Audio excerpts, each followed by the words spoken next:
Hey, what is going on, everybody? Welcome to the Average Joe Dividends YouTube channel. In this video, I'm going to show you what I did with my SCHD dividend that just came in. It actually came in last night.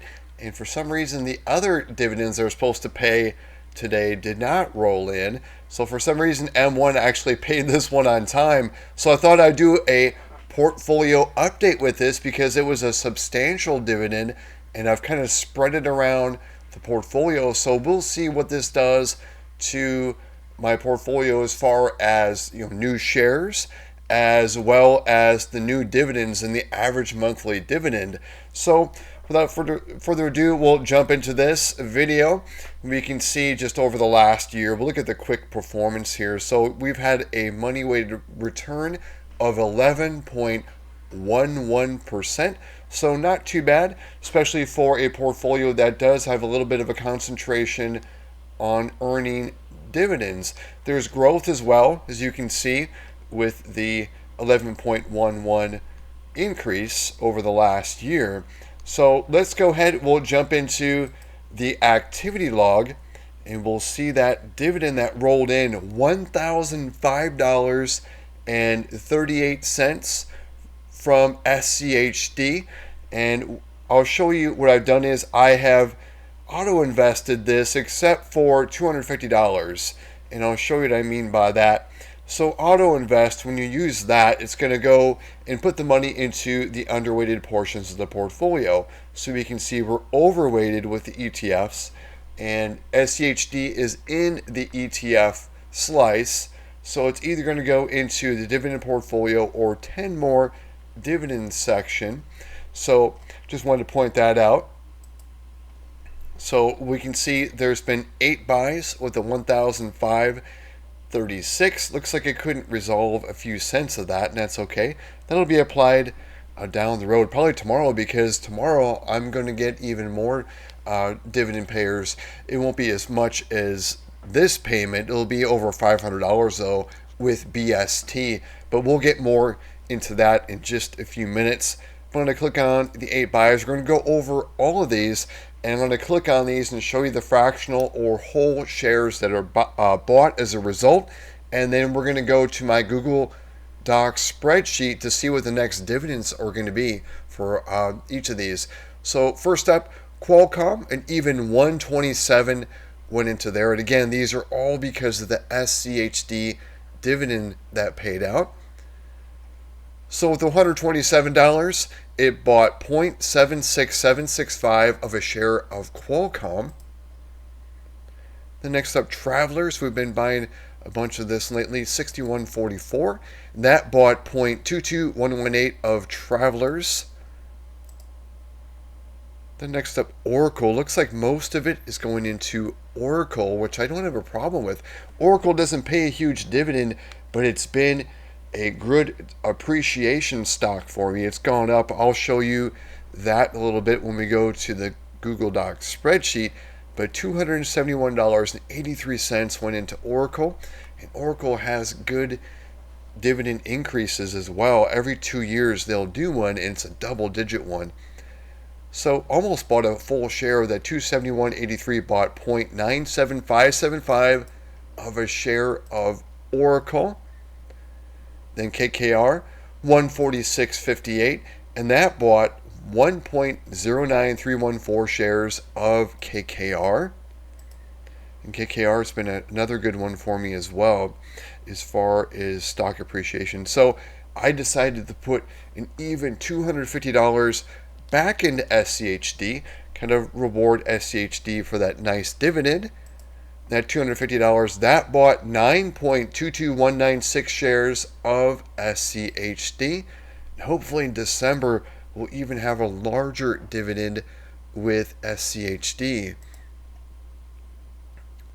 The next up, Allstate, 22.87. That bought 0.10731 shares of Allstate. The next up, PNC, 22.21. That bought 0.10965 shares of PNC. Then last but not least, American Express, $103.43 going in there. buying 0.30218 shares of American Express. We're going to go to the holdings tab. So we're going to pull some data from here in a little bit because of all those buys. We've changed the shares, the average price purchased, and the cost basis for those buys that we just did. So rather than having to type in those amounts, I'm going to copy that data and paste it into my Google Docs spreadsheet, which is where we're at right now. And I'll leave a link below to this Google Docs spreadsheet. You're welcome to use it to track your own stocks or just follow along at home. And you can see it shows the company, the ticker symbol, the share price using a Google Finance function. So it's pulling that live. And for PNC, this is one of the purchases.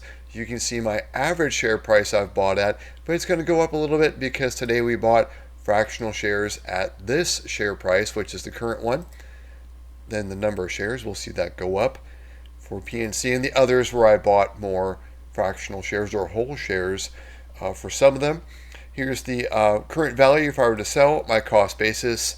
This is my gain or loss, including dividends.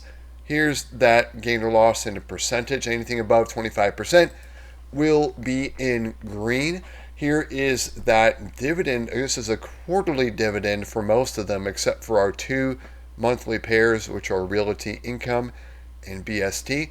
And we're expecting tomorrow a nice dividend from BST and the others. I left those where we're expecting the dividends from BST, Pepsi, F&F, Digital Realty, Travelers, and Broadcom.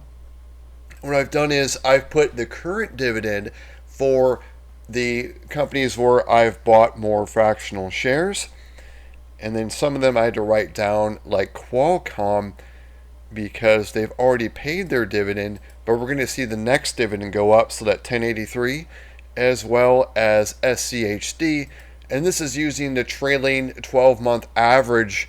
So that's why it's $997.95. But we'll see that go up because we bought $250 worth of SCHD. So we'll see this go up.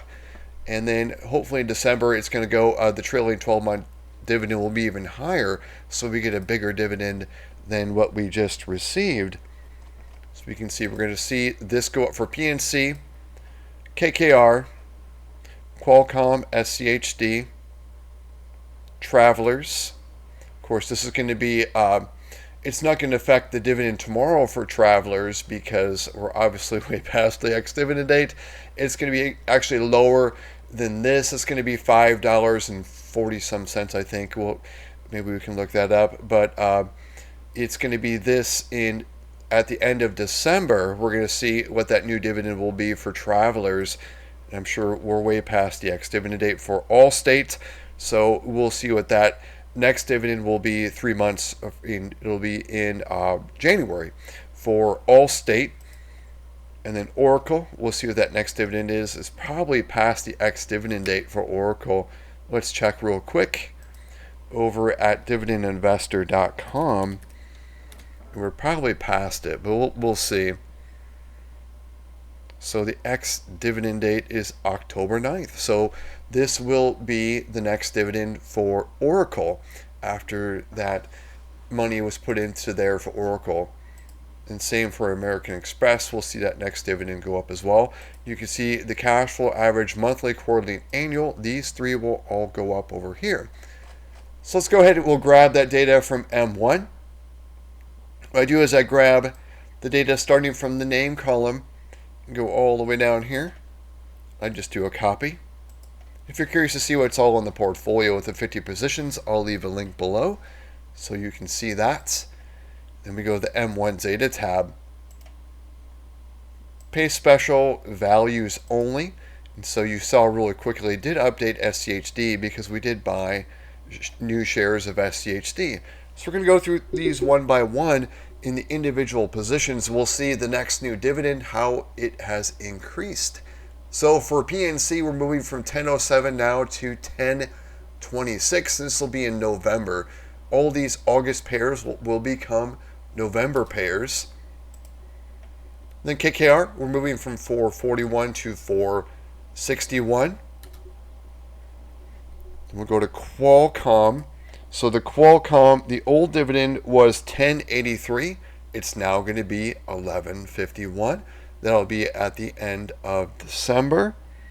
Then SCHD, that was at 997.95. And now if it's the same as the trailing 12-month average for SCHD, it'll be 1,034. This is just to illustrate that it's going to increase the dividends. Hopefully it'll be even more than this last one, because historically SCHD has paid a higher dividend in Q4 compared to Q3. Usually that's the case. We'll see if that is the case in Q4. Hopefully it is. But so we'll see that go up. And then Travelers, the dividend for Travelers at the end of September will be at least 607. And then Allstate moving from 710 to 721. That will be in January though. And then Oracle moving from 929 to 978. So getting so close to that $10 dividend for Oracle. Once it does get to $10, it'll be in the green. And then American Express moving from 707 to 731. Let's take a look now at the monthly cash flow average. You can look at this as like a monthly paycheck from this portfolio, or quarterly, or even annual. So moving from 1106.62 for monthly to 1108.14. Quarterly is moving from 3319.87 to 3324.42, and the annual is moving from 13,279.47 to 13,297.67. Let's put that new amount, the 1108.14. We'll put that over here.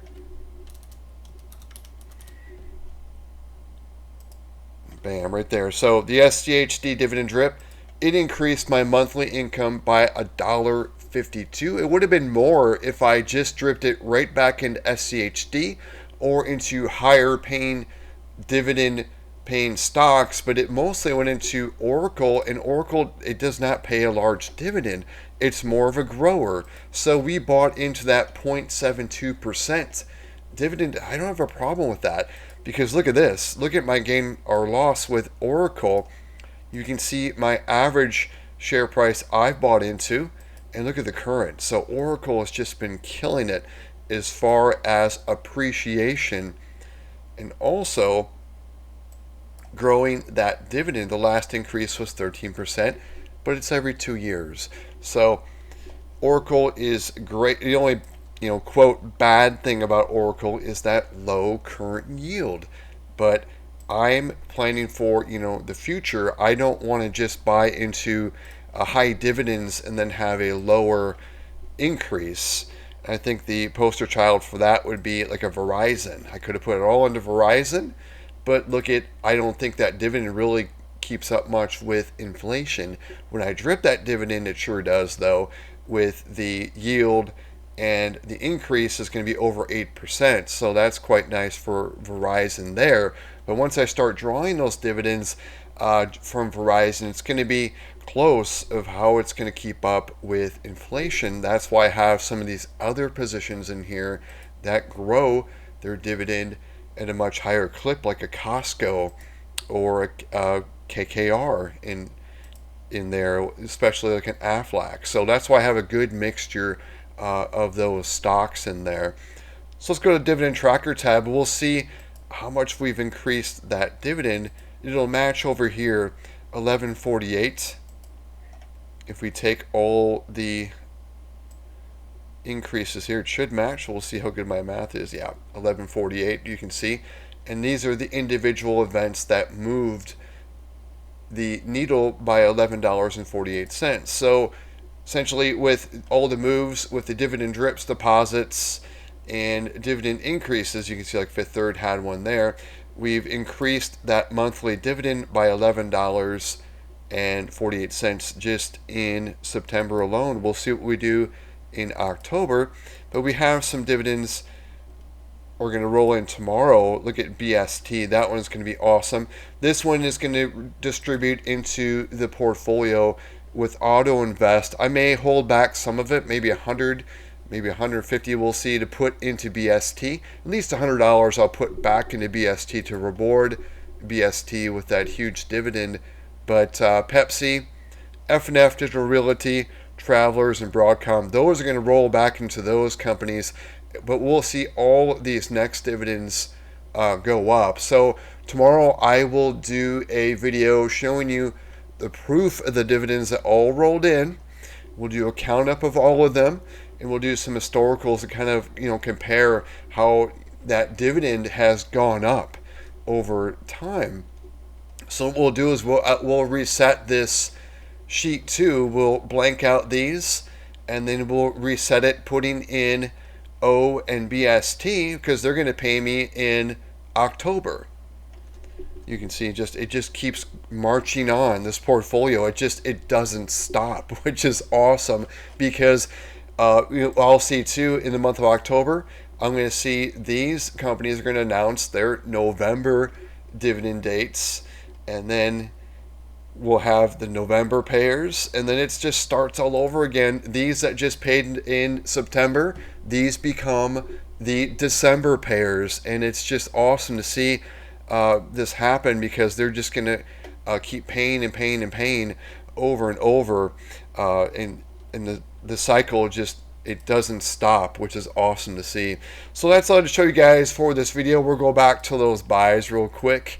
And again, my strategy was to drip the SCHD dividend into the portfolio as a whole, and not just put it all into SCHD. I kind of want to spread the wealth and get some of these individual dividends a little bit larger, but I also didn't want to neglect SCHD. I wanted to increase those dividends as well. So let me know in the comments below, did you guys get a SCHD dividend? And it could be larger or smaller, it doesn't matter. We're all starting from different positions, and maybe some of you don't have quite as much SCHD, and that's okay. And some people I know in my SCHD video were kind of criticizing SCHD for its performance. It hasn't been great lately, but that doesn't surprise me, because in the sector that SCHD invests in heavily is kind of been struggling. We can take a look at the last year. Not good. It's been down 0.7%. Not good at all. But I think SCHD, at least my opinion, is long term is a good investment. So that's why I'm still picking up more shares of SCHD. So that's all I had to show you guys for this video. Since it was a pretty big buy, it was over $1,000 being reinvested into the portfolio. And tomorrow I'll be buying over $500 more with that BST and others with those dividend drips. So thanks for sticking to the end of the video. If you got value from this video, please click the like button. That's the best way to support me. I'm not trying to sell you guys anything. I'm not trying to create any courses and things like that. I make a very small amount from doing these videos, and I'm not asking for anything else. I want to show you guys what I'm doing, and just provide motivation for you guys to do the same, to invest in yourself. So thanks again, everyone. I hope everyone has a great day. Thanks, and take care.